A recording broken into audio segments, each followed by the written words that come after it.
Joe Whitehawk froze mid-step on his porch, the bucket of chicken feed slipping from his weathered hands as he stared through the kitchen window. Mary Grace Littlefoot was doubled over the wooden table, her arms wrapped tightly around her stomach, her face twisted in agony that made his chest constrict with recognition. This wasn't morning sickness. The bucket hit the ground with a metallic clang that echoed across the silent Cherokee Valley, scattering grain like scattered prayers. Through the glass, he watched her rock back and forth, the same desperate motion his wife Sarah had made 4 years ago before she vanished without a trace.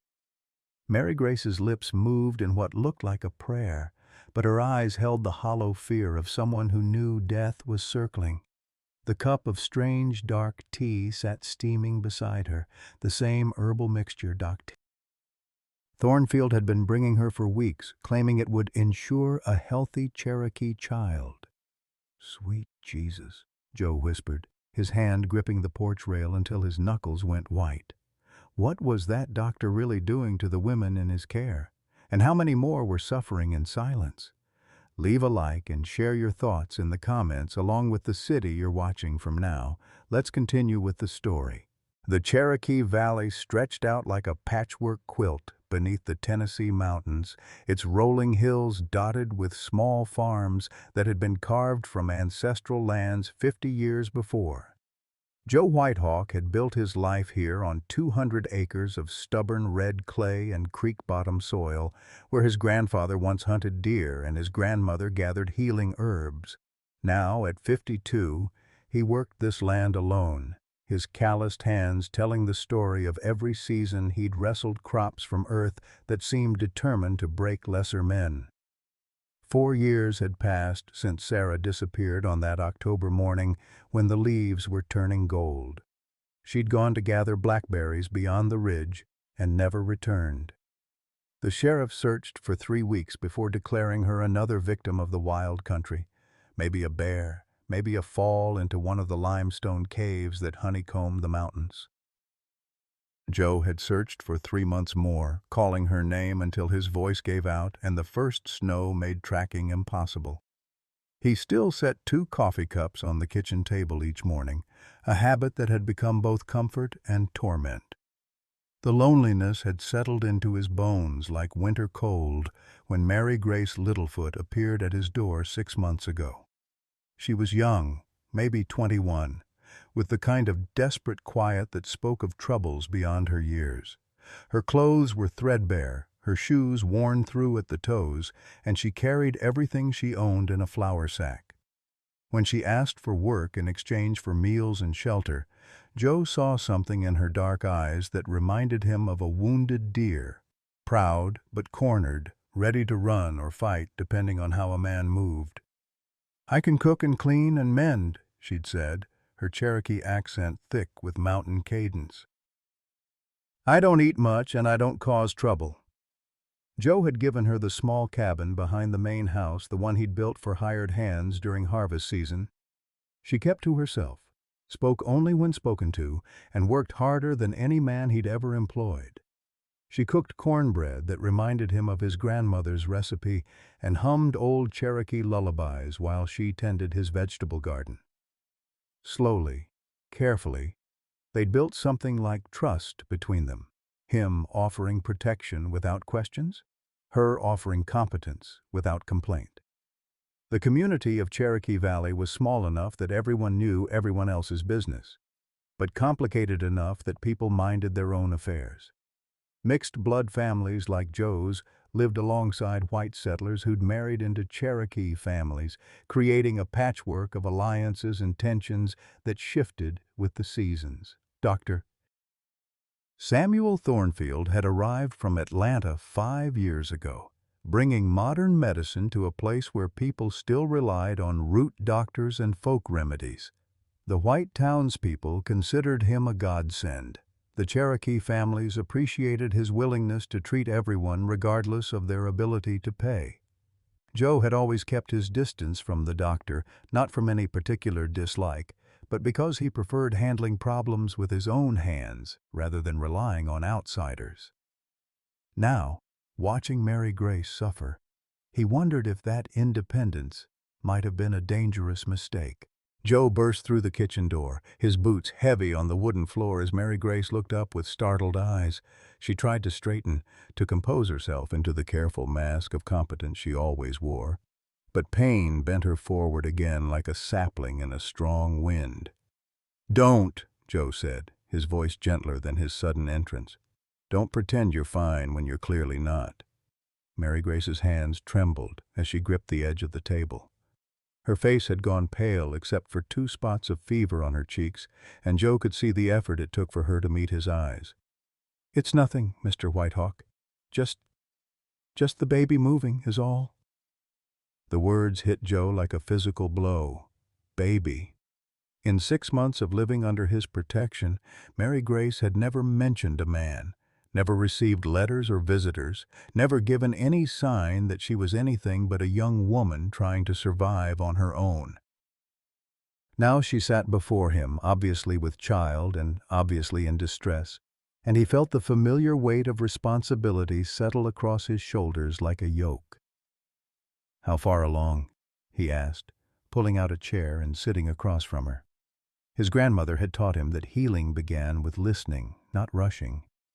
5 months, maybe 6. Mary Grace's voice was barely above a whisper. I wasn't keeping careful track when it started." Joe studied her face, noting the shadows under her eyes and the way she held herself as if every movement might bring fresh pain. "And you're hurting now because Dr. Thornfield says it's normal." The words came out in a rush as if she'd been practicing them. "He's been giving me medicine to help the baby grow strong. Says Cherokee women need special care because of how we're built different." Something cold settled in Joe's stomach. He'd heard Dr. Thornfield express opinions about the Cherokee people before, always couched in medical language, but carrying the unmistakable tone of a man who believed some folks were made better than others. "What kind of medicine?"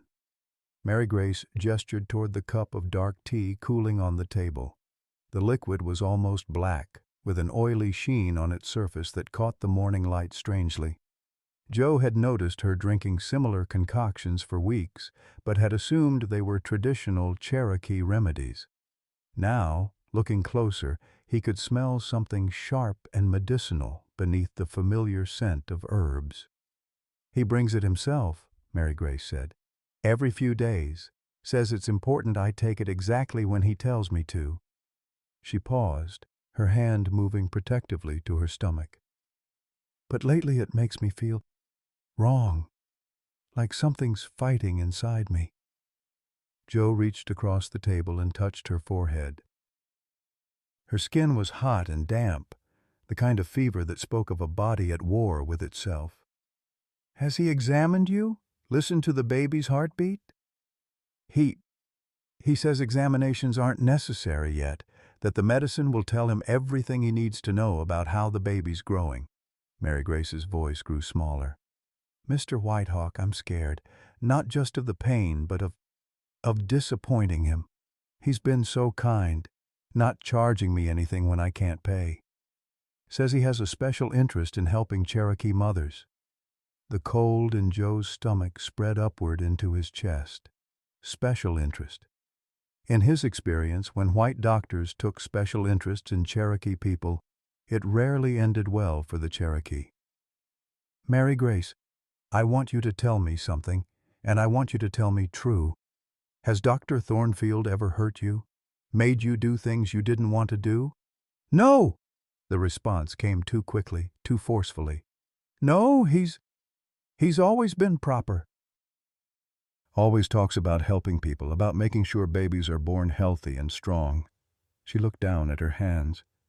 "He told me about his own son who died, how it broke his heart. Said he didn't want any more mothers to suffer like his wife did." Joe filed that information away for later consideration.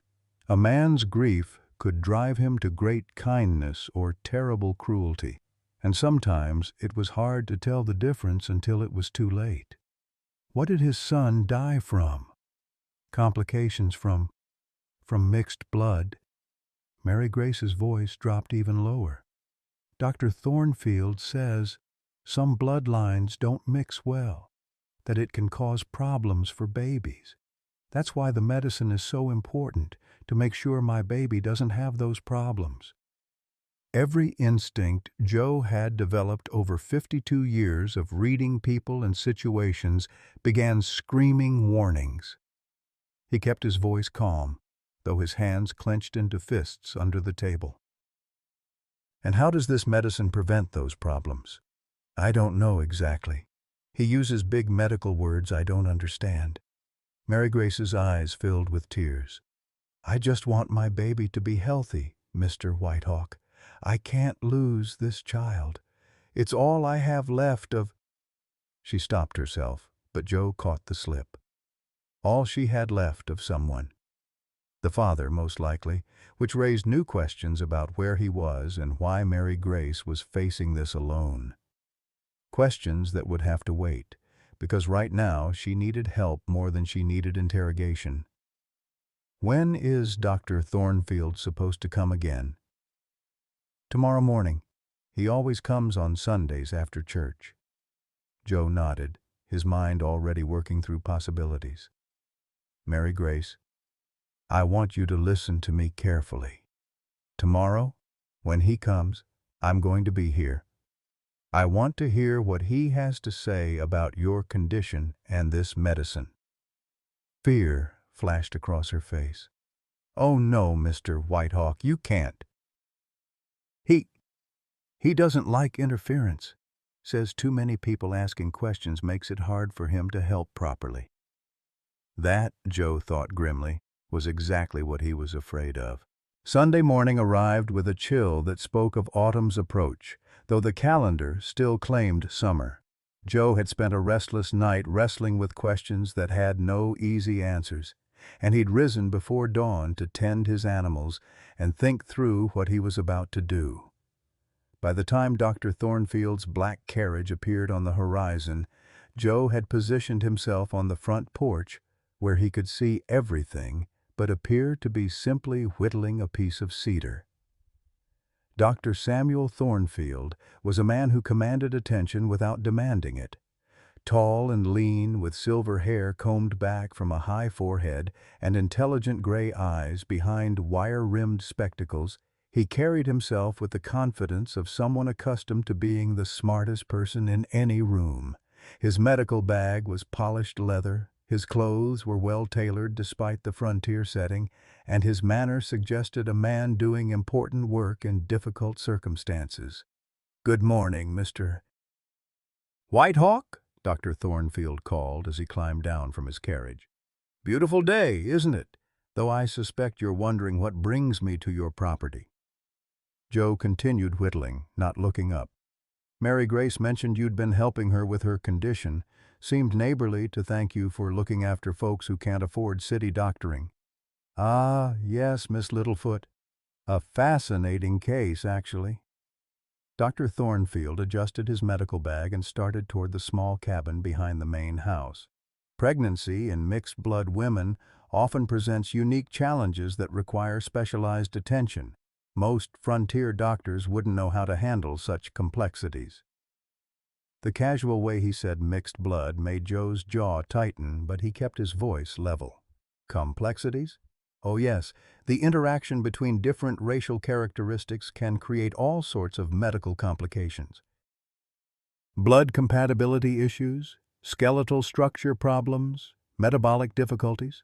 Dr. Thornfield spoke as if he were discussing livestock breeding rather than human beings.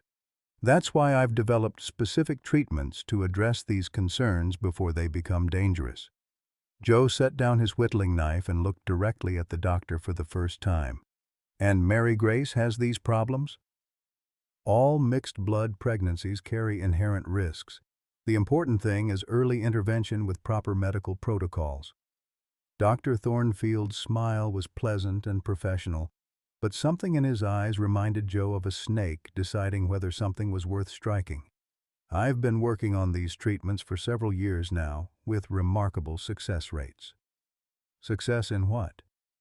in ensuring that only the strongest, healthiest children are born. Nature has its own way of selecting for optimal outcomes, but sometimes medicine must assist that process. Doctor. Thornfield checked his pocket watch. I really should examine Miss Littlefoot now. These treatments require precise timing to be effective. Joe stood up slowly, his 6-foot frame still imposing despite his 52 years. Doctor, I appreciate your concern for Mary Grace's health, but I'd like to understand exactly what kind of medicine you're giving her. She's been feeling poorly lately, and as her employer, I feel responsible. Something shifted in Dr. Thornfield's expression, a hardening around the eyes that suggested Joe had overstepped some invisible boundary. Mr. Whitehawk, I understand your concern, but medical decisions should be left to medical professionals.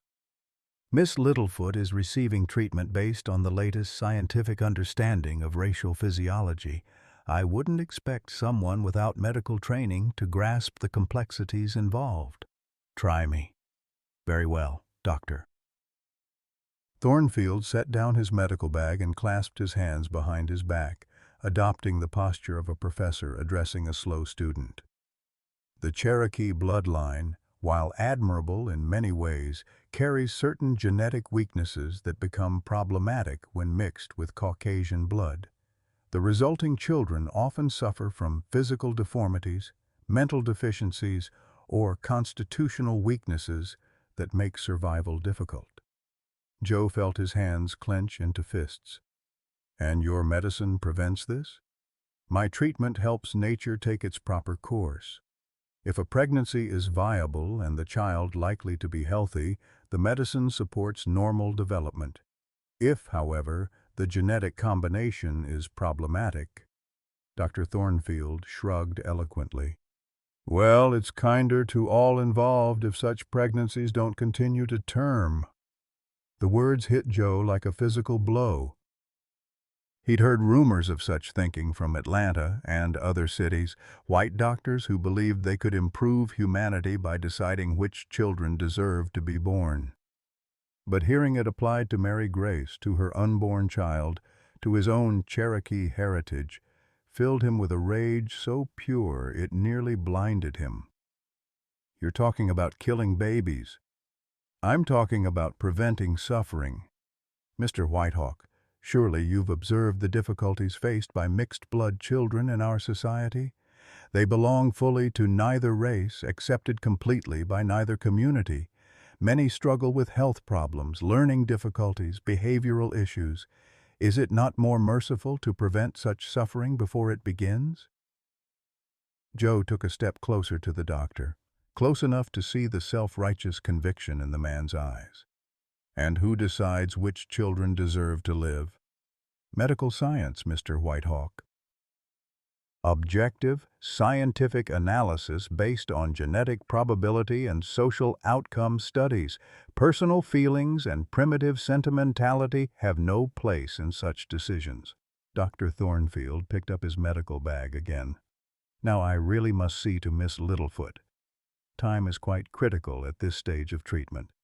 Joe moved to block the path to Mary Grace's cabin. What stage?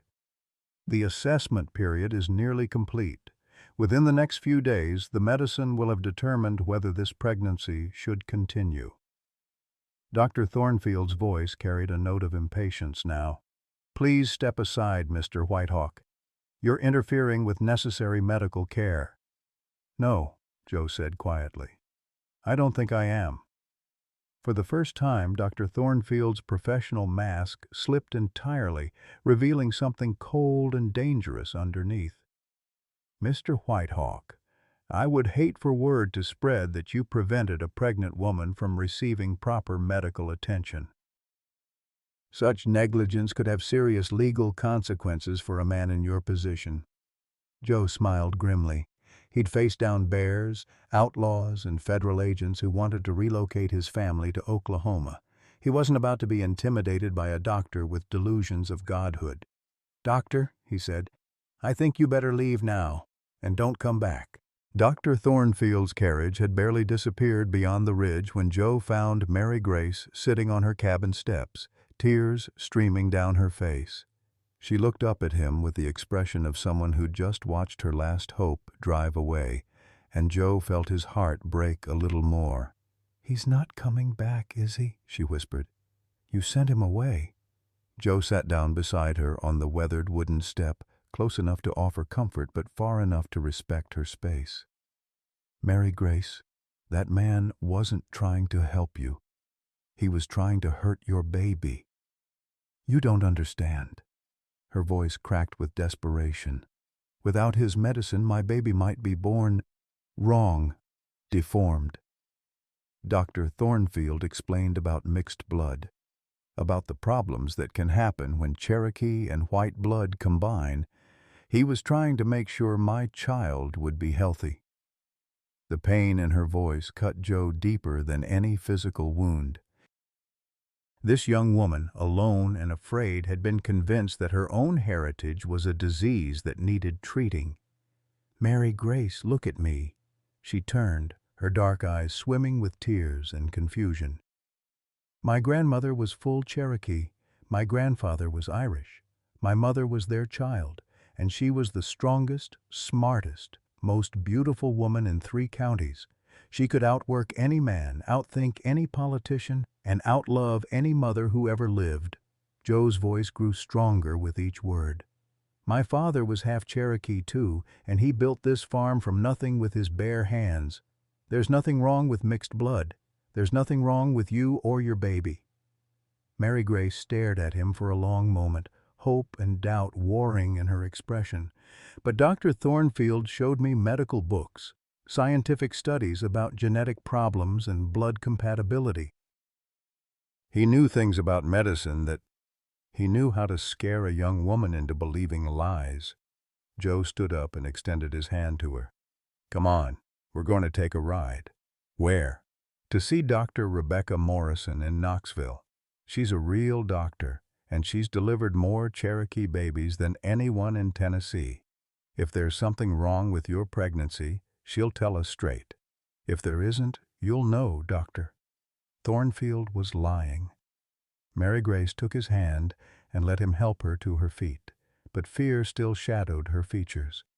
"Mr. Whitehawk, what if Dr. Thornfield was right? What if without his medicine my baby?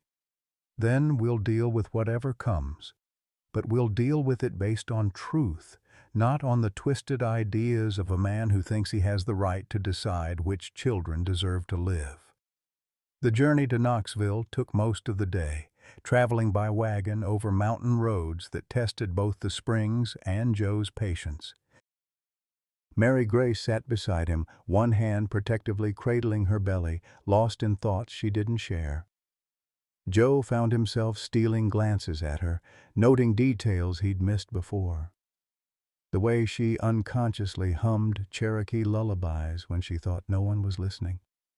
The careful way she moved as if she'd learned that drawing attention could be dangerous. The sadness that lived behind her eyes, older than her 21 years. As they wound through the mountain passes, Joe began to talk. Not about Dr. Thornfield or the medicine or the fears that had brought them here, but about the land they were traveling through. He told her about the Cherokee families who'd hidden in these mountains to avoid the forced removal 60 years ago, about the caves where his great-grandfather had sheltered his family through the worst winter in memory, about the medicinal plants his grandmother had taught him to recognize along the creek beds.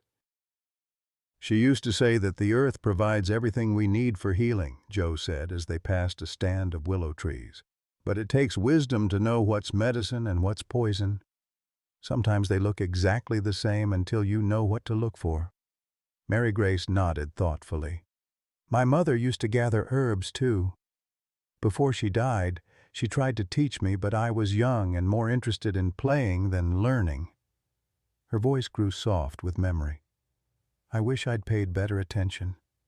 Maybe then I would have known that Dr. Thornfield's medicine felt wrong." "What do you mean, felt wrong?" "From the first time I drank it, my body wanted to reject it. But he said that was normal, that my Cherokee blood was naturally resistant to modern medicine. He said the sickness meant it was working. Mary Grace touched her stomach again. But Mama always said that good medicine should make you feel stronger, not weaker. Joe filed that information away, adding it to the growing list of red flags surrounding Dr. Thornfield's treatment. By the time they reached Knoxville, the sun was setting and Joe's suspicions had crystallized into something approaching certainty. Whatever Dr. Thornfield had been giving Mary Grace, it wasn't medicine in any traditional sense. Dr. Rebecca Morrison ran her practice out of a small building near the courthouse, and despite the late hour, she agreed to see them when Joe explained the urgency of the situation. She was a woman in her 50s with graying hair pulled back in a practical bun and hands that spoke of decades spent bringing life into the world. When Joe explained about Dr. Thornfield and his special treatments for Cherokee women, her expression grew grim. "I've heard whispers about Dr. Thornfield's methods," she said, washing her hands in a basin while Mary Grace changed into an examination gown. "Nothing specific, but enough to make me concerned. There have been several Cherokee women who've come to me for second opinions after seeing him, and what I've found hasn't been encouraging." The examination took nearly an hour. Dr. Morrison listened to the baby's heartbeat, felt Mary Grace's belly with practiced hands, and asked detailed questions about the medicine she'd been taking. As the minutes passed, Joe watched the doctor's expression grow increasingly troubled. Finally, Dr. Morrison helped Mary Grace sit up and face them both with the kind of serious expression that doctors wore when delivering difficult news. "The good news," she said, "is that your baby appears to be healthy and developing normally. Strong heartbeat, good position, appropriate size for gestational age. There's absolutely nothing wrong with this pregnancy that would require any kind of special treatment." Mary Grace's face flooded with relief, but Dr. Morrison held up a hand. "The concerning news is what I found in your blood and urine. Mary Grace, you've been systematically poisoned. The substances in your system include several plant alkaloids that are known to cause spontaneous abortion, along with other compounds I can't readily identify. Without immediate treatment to counteract these toxins, you could lose this baby within days." The words hit the small room like a thunderclap. Mary Grace went white and swayed on the examination table, and Joe had to grip the back of his chair to keep from falling over himself. "Poisoned?" Mary Grace's voice was barely a whisper. "But Dr. Thornfield said—" "Dr. Thornfield has been slowly killing your baby," Dr. Morrison said bluntly. "Based on what I'm seeing, I'd guess he's been giving you increasing doses over time, probably waiting to see if your body would naturally reject the pregnancy or if he'd need to administer a final lethal dose." Joe felt rage build in his chest like a forest fire, hot and consuming and demanding action. "How many other women?" "I don't know for certain, but I've treated 3 other Cherokee women in the past year who presented with similar symptoms. All of them had been seeing Dr. Thornfield for pregnancy complications that I couldn't find any evidence of." Dr. Morrison's voice grew harder. 2 of them lost their babies despite my attempts to counteract the poisoning. The 3rd was far enough along that we managed to save both mother and child, but it was touch and go." Mary Grace began to cry then, deep sobs that shook her entire body. Joe moved to sit beside her on the examination table and wrapped his arms around her, letting her grief and terror pour out against his shoulder, while his own mind raced with implications and possibilities. "Can you save the baby?" he asked Dr. Morrison over Mary Grace's head. "I believe so, but she'll need to stay here for several days while we flush the toxins from her system. And Mr. Whitehawk." Dr. Morrison's expression grew even more serious. "This needs to be reported to the authorities. What Dr. Thornfield is doing isn't just medical malpractice, it's attempted murder, and if he's done this to other women, he needs to be stopped before he kills someone." Joe nodded grimly, his mind already working through what needed to be done. First, Mary Grace and the baby had to be safe. Then, justice had to be served. And if the authorities wouldn't act quickly enough, well, Joe had spent 52 years learning that sometimes a man had to take care of problems himself. "Do whatever you need to do to save them," he told Dr. Morrison. "Money's no object." As for Dr. Thornfield, Joe was going to make sure the man faced consequences for every life he'd endangered and every mother he'd terrorized. Cherokee justice was older than courtrooms and more certain than judges, and it was time Dr. Samuel Thornfield learned exactly what that meant. 3 days later, Joe returned to Cherokee Valley with a heart full of purpose and a mind sharpened by righteous anger. Mary Grace was safe in Dr. Morrison's care, the toxins slowly leaving her system while her baby grew stronger with each passing hour. But safety for one woman wasn't enough when a monster walked free among others who might suffer the same fate. Joe's first stop was the sheriff's office in town, where he found Sheriff Daniel Crow Cloud, a Cherokee man who'd earned his position through competence rather than politics, reviewing wanted posters from the territorial marshal. When Joe explained what Dr. Morrison had discovered, Sheriff Crow Cloud's weathered face hardened like granite. "How many other women do you think he's done this to?" the sheriff asked, leaning back in his chair with the careful control of a man containing volcanic rage. Dr. Morrison mentioned treating 3 others with similar symptoms. "But think about it, Daniel. How many Cherokee women have lost babies in the past few years? How many have we attributed to natural causes because we trusted a white doctor's word over our own instincts?" Sheriff Crow Cloud was quiet for a long moment, staring out the window toward the mountains where their ancestors had hidden from federal troops. "My own sister lost 2 babies in 2 years. Dr. Thornfield was treating her both times. Said it was just the way of mixed blood pregnancies, that some weren't meant to survive." The words hung between them like smoke from a sacred fire, carrying the weight of loss and the bitter taste of deception. Joe watched his old friend's face and saw the moment when suspicion crystallized into certainty. "What do you want to do?" Sheriff Crow Cloud asked. "I want to search his house and office. I want to find evidence of what he's been doing. And I want to make sure he never hurts another woman." Joe's voice carried the quiet certainty of a man who'd made peace with whatever consequences might follow. "But I want to do it legal, if we can." "Legal might be difficult. Dr. Thornfield has friends in high places, the mayor, the territorial judge, half the white businessmen in 3 counties. They see him as a progressive doctor bringing modern medicine to the frontier."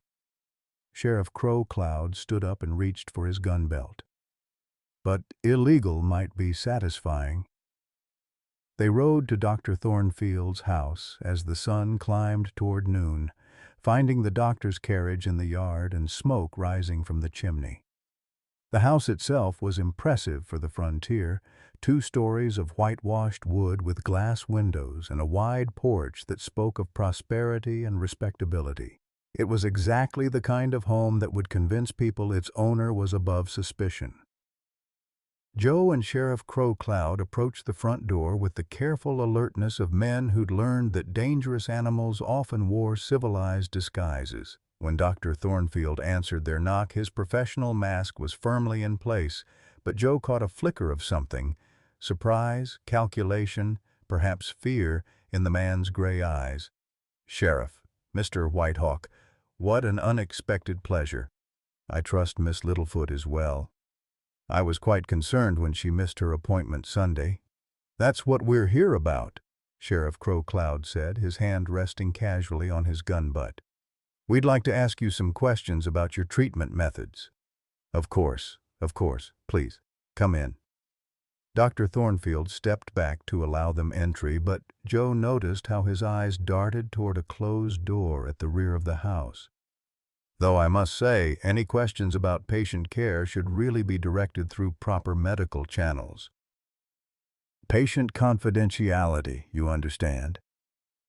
The interior of the house was as impressive as the exterior, furnished with pieces that had clearly been shipped from back east at considerable expense. Medical books lined shelves along one wall, and framed diplomas from prestigious universities hung beside them. Everything designed to impress visitors with the owner's education and respectability. "Dr. Thornfield," Joe said, "we've discovered that Mary Grace Littlefoot was being systematically poisoned. The substances in her blood were designed to kill her baby." The accusation hung in the air like a thrown gauntlet. Dr. Thornfield's face went through a series of micro-expressions: shock, indignation, calculation, before settling on wounded dignity. "That's a serious accusation, Mr. Whitehawk. I hope you have substantial evidence to support such a claim." The doctor moved toward his desk, ostensibly to retrieve some papers, but Joe noticed his hand hovering near a drawer. "Miss Littlefoot was receiving specialized treatment for a high-risk pregnancy. If another doctor has misinterpreted the results—" "3 other Cherokee women," Sheriff Crowcloud interrupted, "all treated by you, all showing similar symptoms, all losing their babies despite appearing healthy. That's not misinterpretation, doctor. That's a pattern." Something shifted in Dr. Thornfield's demeanor, the professional mask slipping to reveal something colder underneath. "Sheriff, I understand your people have certain superstitions about modern medicine. But medical science sometimes requires difficult decisions that primitive minds might not comprehend." The casual racism in those words hit Joe like a slap, but it was Sheriff Crowcloud who reacted first. In one smooth motion, he drew his pistol and pointed it directly at the doctor's chest. "Primitive minds?" the sheriff said quietly. "Doctor, I think you better sit down and explain exactly what kind of medical science involves poisoning pregnant women." Dr. Thornfield raised his hands slowly, but his eyes held the calculating look of a man still planning his next move. "You're making a terrible mistake. I'm a respected physician with influential friends. When they hear that Cherokee law enforcement has threatened a white doctor—" "They'll hear that Cherokee law enforcement stopped a murderer," Joe said.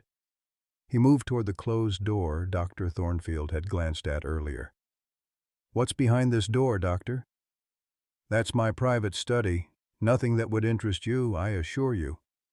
Joe tried the handle and found it locked. "Sheriff, I think we need to see what Dr. Thornfield keeps locked away." "No!" Dr. Thornfield lunged toward his desk drawer, but Sheriff Crowcloud's pistol never wavered. "Don't even think about it," the sheriff warned. "Joe, break down that door." Joe's shoulder hit the door with all the force of 52 years of hard labor behind it. The lock shattered and the door swung open to reveal a room that made both men stop and stare in horror. The walls were lined with shelves holding dozens of glass jars, each one containing what appeared to be preserved tissue suspended in clear liquid.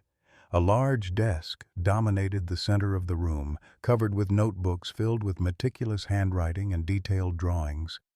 But it was the cabinet against the far wall that made Joe's blood run cold. Row upon row of small bottles containing dark liquids, each one labeled with a woman's name and a date. Sheriff Crowcloud stepped into the room behind Joe, his pistol still trained on Dr. Thornfield. "Sweet Jesus," he whispered, "what is this place?"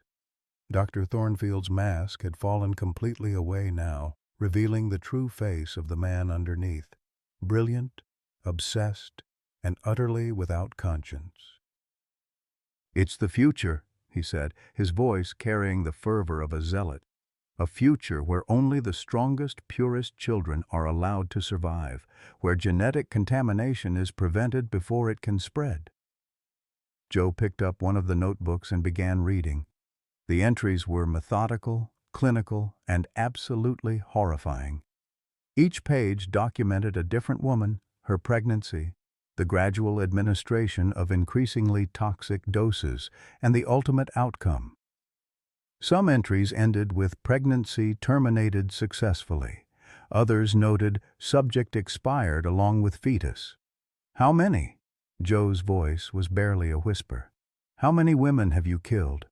Dr. Thornfield straightened his shoulders with the pride of a man discussing his life's work.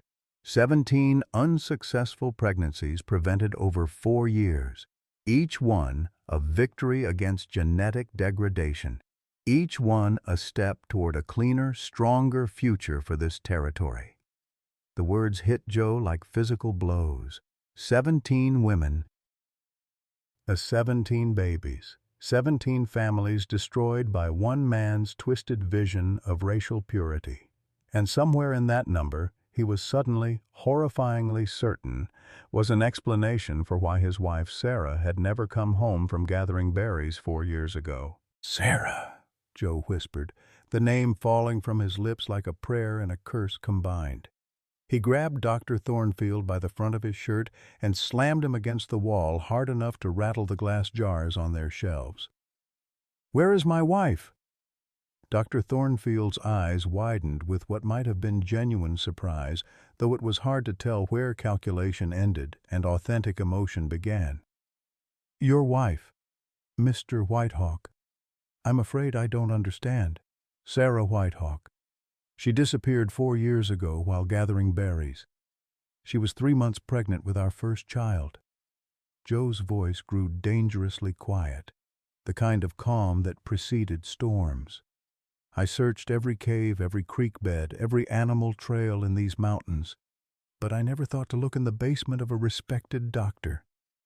Sheriff Crow Cloud stepped closer, his pistol still steady despite the shock of the revelations. "Joe, what are you thinking?" "I'm thinking about 17 women, Daniel. 17 women who trusted a doctor to help them. And I'm thinking about how my Sarah would have gone to anyone who promised to help her carry our baby to term." Joe's grip on Dr. Thornfield's shirt tightened. She'd been having problems early on, morning sickness that wouldn't stop, pains in her back. She mentioned seeing a doctor about it, but I was too busy with the harvest to pay proper attention. The memory hit him like a physical blow. Sarah, standing in their kitchen, one hand pressed to her lower back, telling him about the kind doctor who'd offered to help her for free. Joe had been grateful someone was looking after her, too caught up in his own work to question why a white doctor would take such interest in a Cherokee woman's pregnancy. Dr. Thornfield's face had gone pale, but his voice remained steady. "Mr. Whitehawk, I understand you're grieving, but you're allowing emotion to cloud your judgment. If your wife disappeared 4 years ago, surely you would have found some trace?" "Take us to your basement," Sheriff Crow Cloud commanded.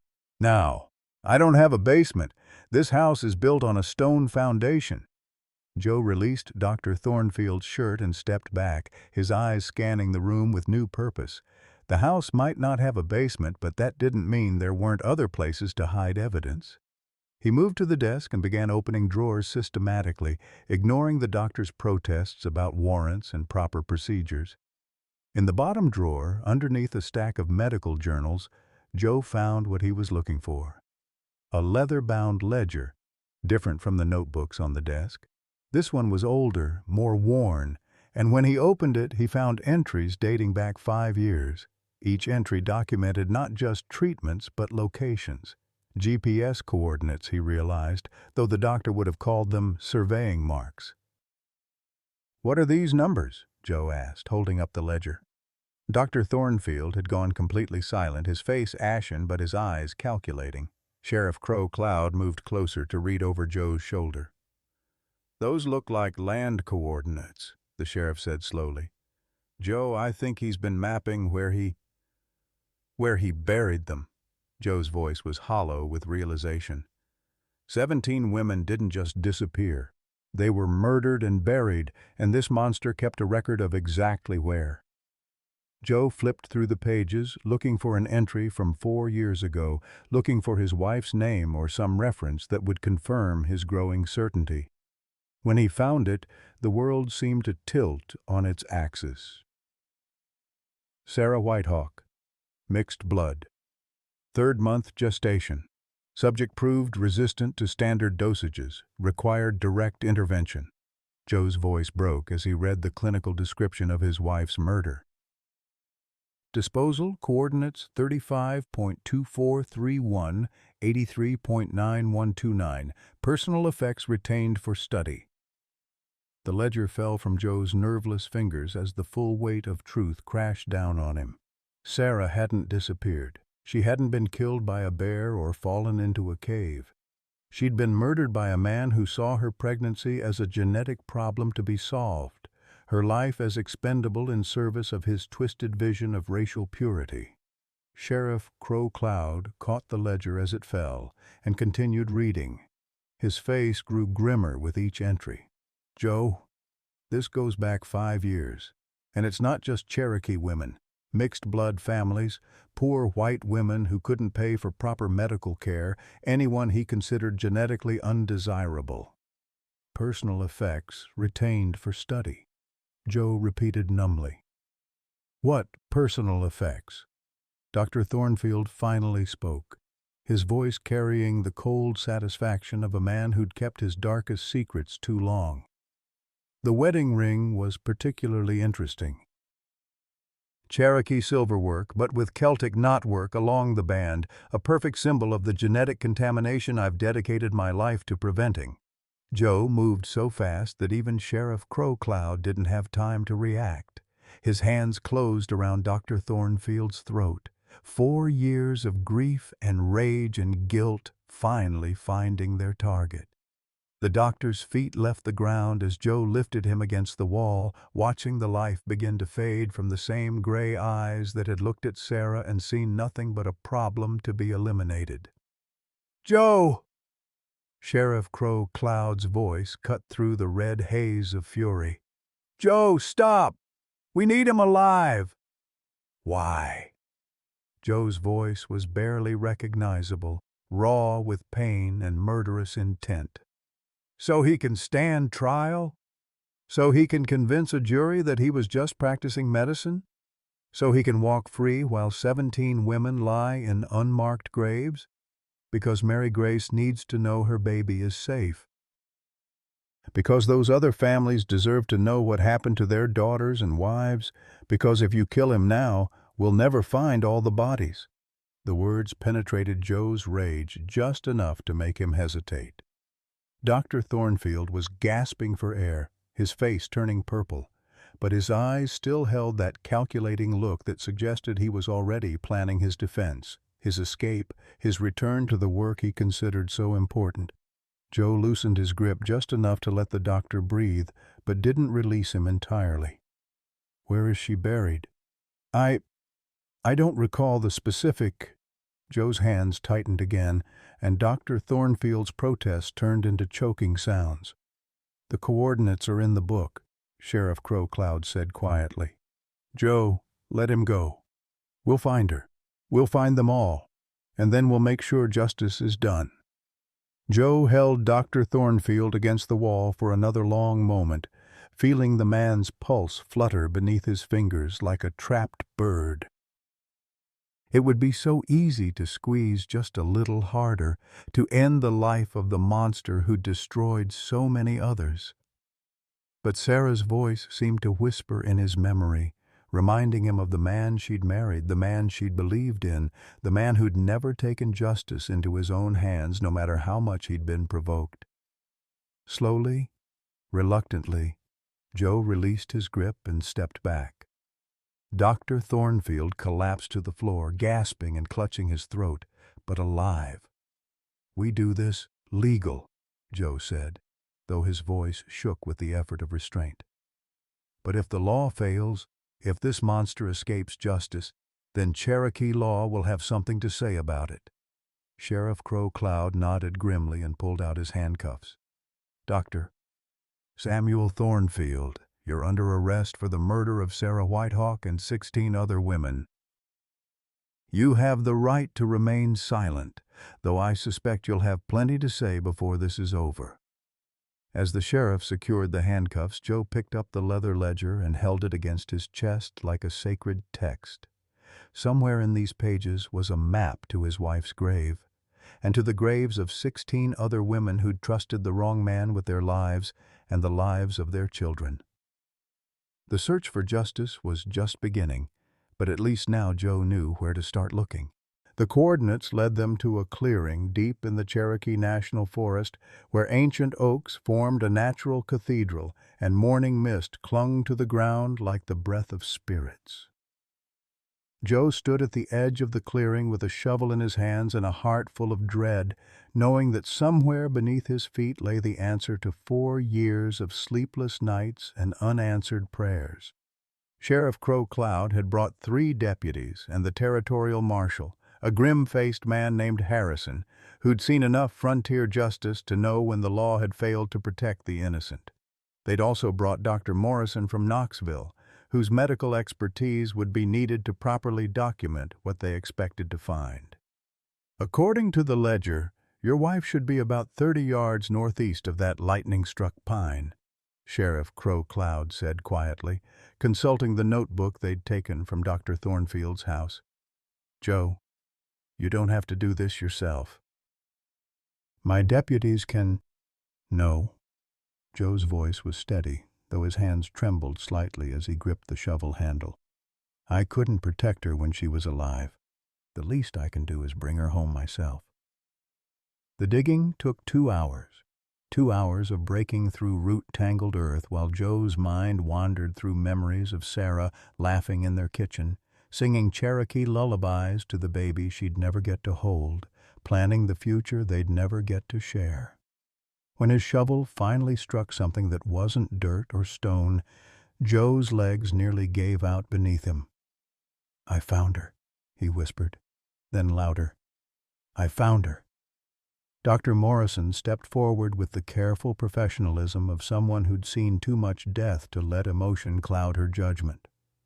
But even she paused when the remains were fully uncovered.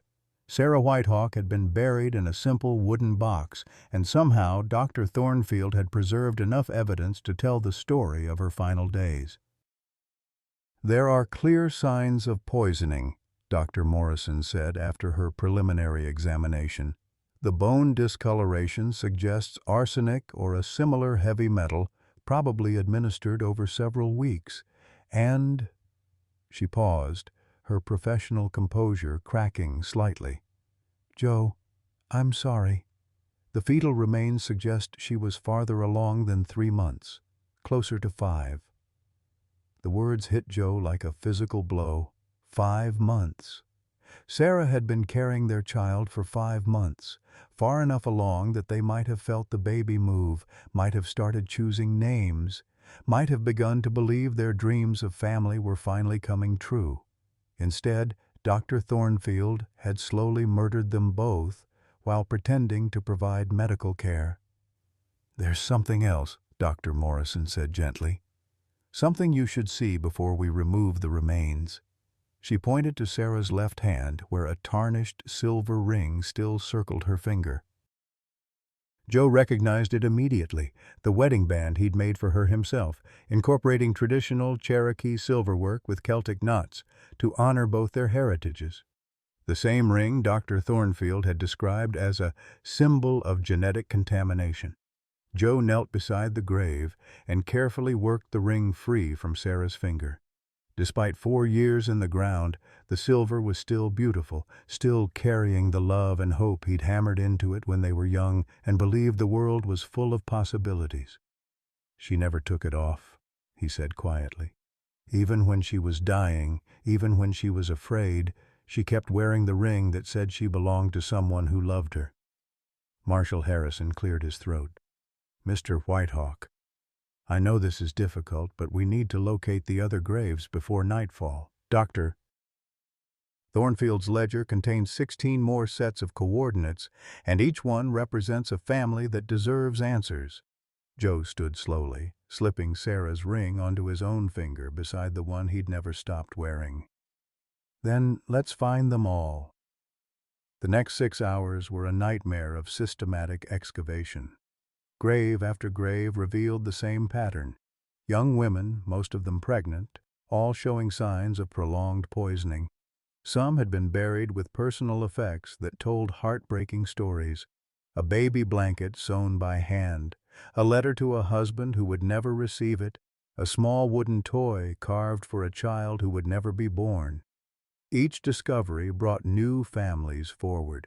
Word had spread through the Cherokee community and beyond, and by evening, nearly 50 people had gathered in the clearing. Mothers who'd spent years wondering what happened to missing daughters. Husbands who'd blamed themselves for not protecting their wives. Children who'd grown up believing their mothers had abandoned them. But it was the 17th grave that provided the most shocking revelation of all. "Joe," Sheriff Crow Cloud called from the far edge of the clearing, "you need to see this." The final set of coordinates had led them to a spot beneath a massive boulder where the digging was harder and the ground more disturbed than the others. When they finally broke through, they found not one set of remains, but two, and one of them was still breathing. "Dear God!" Dr. Morrison gasped, dropping to her knees beside what appeared to be an unconscious woman. "She's alive. Barely, but she's alive." The woman was emaciated, her hair gone white from malnutrition and trauma, her body showing signs of prolonged captivity. But her pulse was steady, and when Dr. Morrison checked her pupils, they responded to light. "How is this possible?" Marshal Harrison demanded. "According to the ledger, this grave is 4 years old." Dr. Morrison was already working to stabilize the woman, checking her breathing and preparing to move her to better conditions. "She wasn't buried here. She was imprisoned here. Look at the way this space is constructed. It's not a grave, it's an underground cell." Joe stared at the woman's face, trying to reconcile what he was seeing with what he thought he knew. She was too thin, too aged, too broken to be the person he'd been mourning for 4 years. But there was something familiar about the shape of her face, the curve of her cheekbone, the way her hand moved even in unconsciousness. "Sarah?" he whispered, afraid to believe, afraid to hope. "Sarah? Is that you?" Dr. Morrison looked up from her examination with an expression of wonder and horror combined. "Joe, I think this is your wife. I think Dr. Thornfield didn't kill her. I think he's been keeping her prisoner for 4 years." The clearing went completely silent except for the sound of Joe's ragged breathing and the distant call of evening birds. 4 years of grief, 4 years of guilt, 4 years of believing he'd failed to protect the woman he loved, and she'd been alive all along, suffering in darkness while he mourned her memory. Joe dropped to his knees beside the unconscious woman and took her hand in his. Her skin was cold and thin as paper, but her fingers curled slightly around his in a response that sent hope blazing through his chest like wildfire. "Sarah," he said again, his voice breaking with 4 years of suppressed tears. "Sarah, I'm here. You're safe now. I'm going to take you home." As Dr. Morrison and the deputies worked to carefully lift Sarah from her underground prison, Joe found himself thinking about Mary Grace, safe in Knoxville with her baby growing stronger every day. 2 women saved, 2 lives preserved, 2 chances for the future that Dr. Thornfield had tried so hard to destroy. Justice would come later. Trials and sentences and the slow process of rebuilding trust in institutions that had failed so catastrophically. But right now, in this moment, it was enough that love had proven stronger than hatred, that truth had emerged from darkness, and that sometimes, against all odds, the lost could be found and brought home.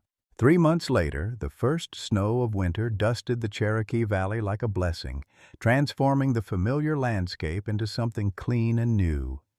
Joe stood on his front porch, watching the flakes settle on the roof of the small cabin where Mary Grace lived with her newborn twins, healthy, beautiful children who had survived despite Dr. Thornfield's attempts to poison them in the womb.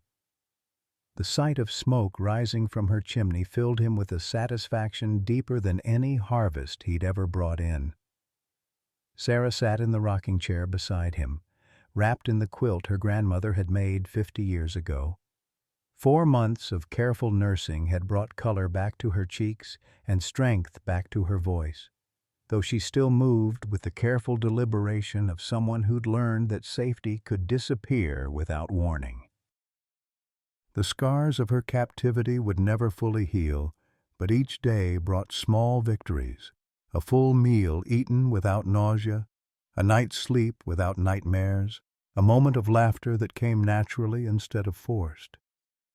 "She's singing to them again," Sarah said, tilting her head toward the sound of Mary Grace's voice carrying on the winter air.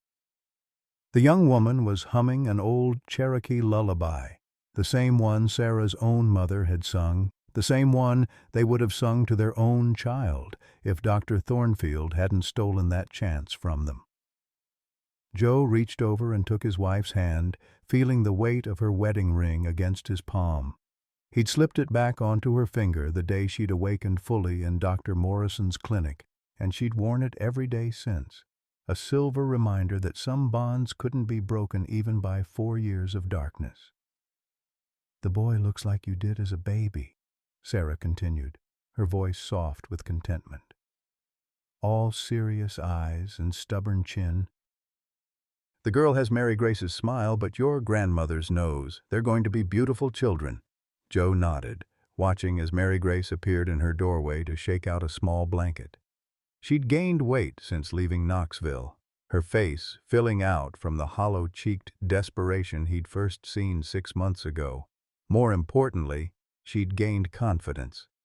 The young woman who'd once flinched at loud voices now spoke up in community meetings and had started teaching other young mothers about the signs of medical abuse to watch for. "The trial starts next week," Joe said quietly. Dr. Thornfield sat in the territorial jail, awaiting justice that had been delayed by legal maneuvering and attempts by his influential friends to have the charges dismissed. But the evidence was overwhelming, and public opinion had turned decisively against the man who'd hidden murder behind a medical degree. "I know." Sarah's grip on his hand tightened slightly. "Doctor Morrison says I'm strong enough to testify if needed. You don't have to. We have enough evidence without putting you through that. But I want to." Sarah turned to look at him, her dark eyes holding the same fierce determination that had made him fall in love with her 25 years ago.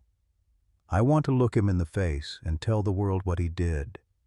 I want those other families to know their daughters and wives didn't die because they were weak or flawed or genetically inferior. They died because one man decided he had the right to play God." Joe brought her hand to his lips and kissed her knuckles gently. The woman beside him was different from the one who'd disappeared 4 years ago. Harder in some ways, more fragile in others, marked by experiences that no amount of love could completely erase. But she was still Sarah, still the strongest person he'd ever known, still the woman who'd somehow survived 4 years of captivity and emerged with her humanity intact. A movement in the yard caught his attention, and Joe looked up to see Mary Grace walking toward the main house with both babies bundled in her arms. The twins were 3 weeks old now, born healthy despite everything Dr. Thornfield had done to prevent their survival. Mary Grace had named them Hope and Justice, names that had made the entire Cherokee community smile through their tears. "Mr. and Mrs. Whitehawk," Mary Grace called as she approached the porch. "Would you like to hold them for a while? They've been fussy all morning, and I thought maybe they need their grandparents." The word grandparents hit Joe like a surprise gift. In the months since Sarah's rescue and Mary Grace's recovery, the 3 of them had formed something that wasn't quite a traditional family, but felt more real than many blood relationships.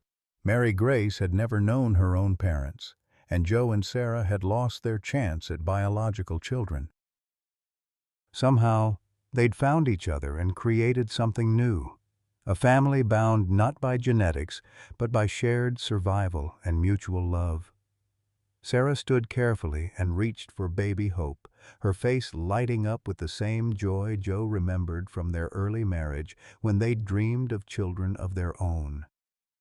"Hello, little one," she murmured, settling back into her rocking chair with the infant cradled against her chest. "Are you giving your mama trouble today?" Joe took baby Justice from Mary Grace's arms, marveling at how light and perfect the child felt. The boy looked up at him with dark eyes that seemed far too serious for someone only 3 weeks old, as if he already understood the significance of his survival. "Any word from the territorial capital?" Mary Grace asked, settling onto the porch steps. The question had become routine, all of them waiting to hear whether Dr. Thornfield's influential friends would succeed in having him transferred to a more lenient jurisdiction. "Marshal Harrison thinks the trial will proceed as scheduled," Joe replied. "Too much public attention now for anyone to interfere. The newspapers from as far away as Atlanta have picked up the story." Mary Grace nodded, absently stroking baby Hope's hair. "Good. I want to testify, too. I want to tell them about the other women he showed me in his collection, the ones who fought back, the ones who tried to escape. They deserve to have their stories told." The weight of memory settled over the porch like the falling snow.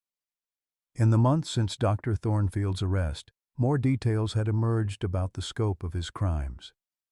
The underground chamber where Sarah had been held wasn't the only one. Investigators had found evidence of other locations, other victims, a network of horror that had operated for years under the guise of medical practice. But there had been victories too.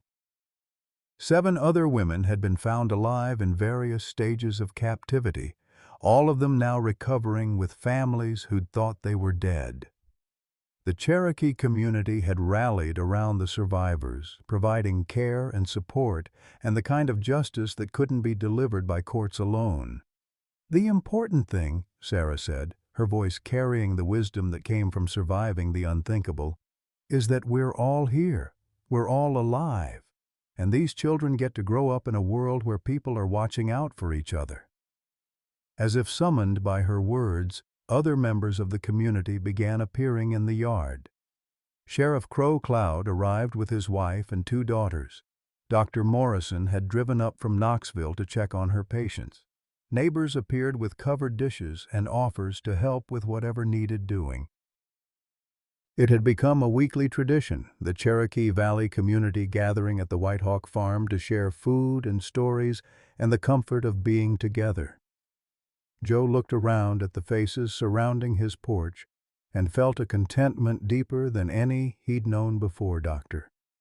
Thornfield's evil had touched their lives. The doctor had tried to destroy their community by targeting its most vulnerable members. Instead, his crimes had forged bonds stronger than blood, created families that transcended traditional definitions, and reminded everyone that love and vigilance were the only true protections against the darkness that sometimes wore respectable faces. As the snow continued to fall and baby Justice dozed in his arms, Joe silently thanked whatever powers had guided him to notice Mary Grace's pain that morning 6 months ago. One moment of paying attention, one decision to act instead of looking away, had saved 3 lives and helped heal a community. Sometimes, Joe thought as Sarah began humming the same lullaby Mary Grace had been singing, the most important victories were the quiet ones. Children born healthy despite attempts to poison them, families reunited despite years of separation, communities that refused to let evil have the final word. The Cherokee Valley was healing, one day at a time, one family at a time, one moment of love at a time, and that, Joe knew, was the most powerful justice of all. Sometimes, the greatest blessings come disguised as our worst fears. When Joe Whitehawk saw his young maid clutching her stomach in pain, he could have looked away. It would have been easier, safer, more convenient. But he chose to pay attention, to act with courage, to protect someone who couldn't protect herself. That single moment of choosing love over indifference saved 3 lives and reunited a family that had been torn apart by evil masquerading as respectability. In our golden years, we often wonder if our lives still matter, if we can still make a difference in a world that seems increasingly dark. Joe's story reminds us that sometimes one person's willingness to stand up, speak out, and refuse to ignore suffering can change everything. The Cherokee Valley didn't just find justice. They discovered that families aren't always born. Sometimes they're chosen. Sarah found her way home after 4 years of captivity. Mary Grace found the father figure she'd never had.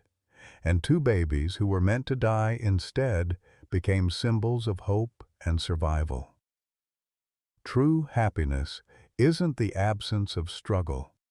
It's the presence of people who refuse to let you face that struggle alone.